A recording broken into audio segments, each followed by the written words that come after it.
ಅವತಾರದ ಭವತಾತ್ಮಿಗೆ ಈ ಭವದ ದುಷ್ಟಶಕ್ತಿಗಳಿಗೆ ಸಂಬಂಧಿಸಿ ಶಿಷ್ಟರನ್ನ ರಕ್ಷಿಸಲು ಮತ್ತೊಮ್ಮೆ ಅವತರಿಸಿ ಈ ಧರೆಗೆ ಬಾತಾಯಿ ನಿನಗೆ ನನ್ನ ಕೋಟಿ ಕೋಟಿ ನಮಸ್ಕಾರಗಳು.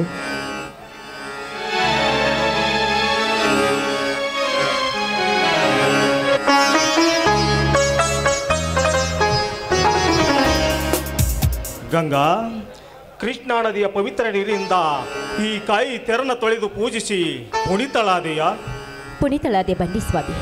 ಭವ್ಯವಾದ ಈ ಬಂಗ್ಲೆಯಲ್ಲಿ ಶೃಂಗಾರವಾಗಿ ಶೋಭಿಸುವ ಈ ತಾಯಿಯನ್ನ ಪೂಜಿಸಿ ಸುಮಂಗಲಿಯಾದ ನಾನು ಧನ್ಯನಾದೆ ಸ್ವಾಮಿ. ಬನ್ನಿ, ನೀವು ಕೂಡ ನಮಸ್ಕರಿಸಿ ಪಾವನರಾಗಿರಿ. ಅಮ್ಮ, ಬಣದ ಐಸಿರಿಯಲ್ಲಿ ಕಂಗೊಳಿಸುವ ತಾಯಿ ದುರ್ಗಾ ಮಾತೆ, ಸದಾ ಸತ್ಯ ಧರ್ಮದ ಹಾದಿಯಲ್ಲಿ ನಡೆಯುವ ನನ್ನ ಮನದಾಳದ ಮರ್ಮವನ್ನು ನೀನು ಅಳಿದಿರುವೆಯಾ ತಾಯಿ? ಅನಾಥ ಮಕ್ಕಳೇ ನನ್ನ ಮಕ್ಕಳೆಂದು, ಈ ಮನೆಯ ಆಳುಗಳೇ ನನ್ನ ಯಜಮಾನರೆಂದು, ರಾಮಲಿಂಗ ಪ್ರವೀಣರನ್ನು ನಂಬಿ ಬದುಕಿದ ನನ್ನ ಮನಸ್ಸನ್ನು ತಿರುವಾಗಿ ನಿಲ್ಲಿಸಿ ಒಬ್ಬಳೆ ನನ್ನ ಮಗಳಾದ ಶಾಂತಾಳಗೆ ನಿನ್ನ ಆಶೀರ್ವಾದವಿರಲಿ ತಾಯಿ.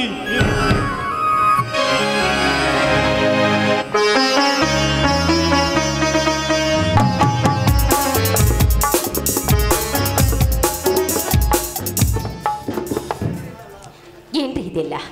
ಸಕಲ ವೈಭೋಗದಲ್ಲಿ ನೀವಿದ್ದು ಮೇಲು ಕೇಳಿಲ್ಲದೆ ಎಲ್ಲರೂ ನಮ್ಮವರೇ ಎನ್ನುವ ಭಾವನೆ ಎಷ್ಟು ದೊಡ್ಡದು ನಿಮ್ಮದು. ನಿಮ್ಮ ಕೈ ಹಿಡಿದ ನನ್ನ ಜನ್ಮ ಸಾರ್ಥಕವಾಯಿತು ಸ್ವಾಮಿ. ಗಂಗಾ, ನಾನಿಲ್ಲದಿದ್ದರೆ ಇಲ್ಲಿ ನನ್ನದೇನಿದೆ ಎಂಬುವಂತೆ ಸಿದ್ದೇಶ್ವರ ಶ್ರೀಗಳ ವಾಣಿಯಂತೆ ಇಲ್ಲಿ ನನ್ನದೆಂಬುದು ಏನಿದೆ ಗಂಗಾ? ಹುಟ್ಟಿ ಕೊನೆಗೊಂದು ದಿನ ಸತ್ತು ಹೋಗುವ ಈ ನೈಶ್ವರ ಶರೀರಕ್ಕೆ ಏಕೆ ಸಂಪತ್ತಿನ ತಾಪ ಭರಿಸಬೇಕು ಗಂಗಾ? ಒಟ್ಟಾರೆ ಸದಾ ಶ್ರೀ ಬೆಳಕಲ್ಲಿ ಇರಬೇಕಾದರೆ ಶಿವನಾಮ ಸ್ಮರಣೆ ಕೈಯುತ್ತಾ ಮುಕ್ತ ಮನಸ್ಸಿನಿಂದ ಇರಬೇಕು. ಅಷ್ಟೇ ಈ ಜೀವನದ ರಹಸ್ಯ ಗಂಗಾ, ಜೀವನದ ರಹಸ್ಯ. ಎಂತ ನಿಗೂಢವಾದ ರಹಸ್ಯವಿದೆ ಸ್ವಾಮಿ ನಿಮ್ಮ ಈ ಮಾತಿನಲ್ಲಿ. ಅದಕ್ಕೆ ಹೇಳುತ್ತಿದೆ ಗಂಗಾ ಒಂದು ಗಾದೆಯ ಮಾತು, ಇದರ ಅರ್ಥವನ್ನು. ಏನಿತ್ತು? ಹೆಣ್ಣಿಗೆ ಶೀಲ ಸಿಂಗಾರ, ಗಂಡಿಗೆ ಬುದ್ಧಿ ಬಂಗಾರವೆಂದು. ಎಂತ ನಿಚ್ಚಳವಾದ ಮಾತಿದೆ ಸ್ವಾಮಿ ನಿಮ್ಮದು. ಈ ಜಗದ ಗಂಡು ಹೆಣ್ಣು ಕೂಡ ನಿದ್ದೆಯಲ್ಲಿದ್ರು ಎಚ್ಚರವಾಗಬೇಕು ಈ ಮಾತಿನಿಂದ. ಇದನ್ನು ಎಲ್ಲರೂ ಅರಿತುಕೊಂಡು ಇದರ ನಿಯಮವನ್ನು ಪಾಲಿಸು. ಅದು ನನ್ನ ನಿನ್ನ ನಿಯಮವೂ ಹೌದು. ಯಾಕೆ ಗಂಗಾ? ಈ ಅಪ್ಪಟ ಚಿನ್ನದ ಮೇಲೆ ಸಂಶಯವೇ? ಸಂಶಯವಲ್ಲ ಗಂಗಾ, ಇದು ಸಂಸಾರದ ನಿಯಮವು. ಇರಲಿ, ಹಾಗಂತ ಈ ಹುಮ್ಮಸಿನಲ್ಲಿ ಹಾಡೊಂದು ಗೀತೆಯನ್ನು. ನಿಮ್ಮ ಸಂತಸಕ್ಕೆ ಭಾರವೇ ಇಲ್ಲ, ಬನ್ನಿ ಬೇಗ. ನನಗಾಗಿ ನಿನಗಾಗಿ ನನಗಾಗಿ ನಿನಗಾಗಿ ಕೊನೆವರೆಗೂ ಬದುಕಬೇಕು. ನನ್ನೊಲವೇ ನೀ ಬಾರೆ, ನನ್ನ ಚಲುವೆ ಬಳಿ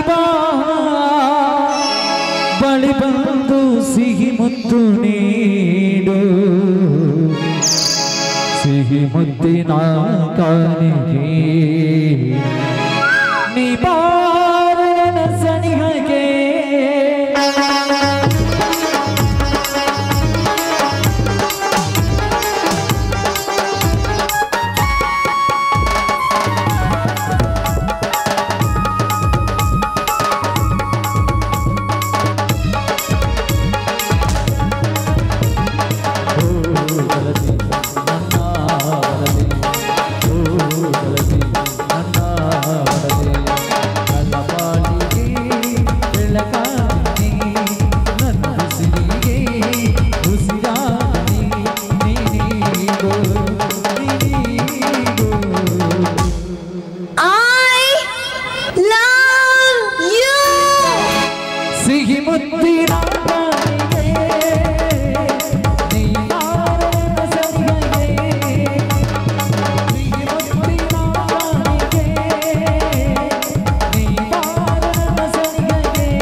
ಮುತ್ತು ಮುತ್ತು ಅಂದ್ರೆ ನನಗೆ ಆಪತ್ತು.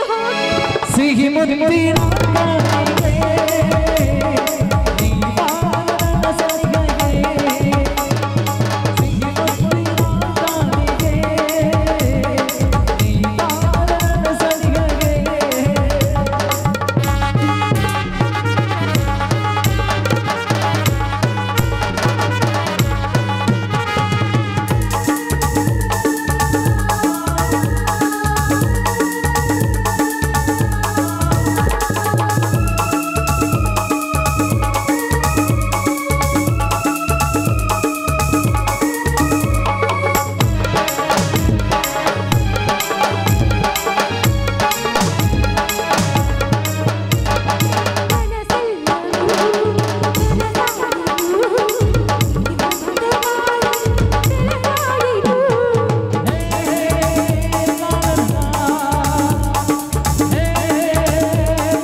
ಗಂಗಾ, ನಾನಿನ್ನು ರಾಮಲಿಂಗನಿದ್ದ ಹೊಲಕ್ಕೆ ಹೋಗಿ ಬರ್ತೇನೆ. ಸರಿ ರೀ.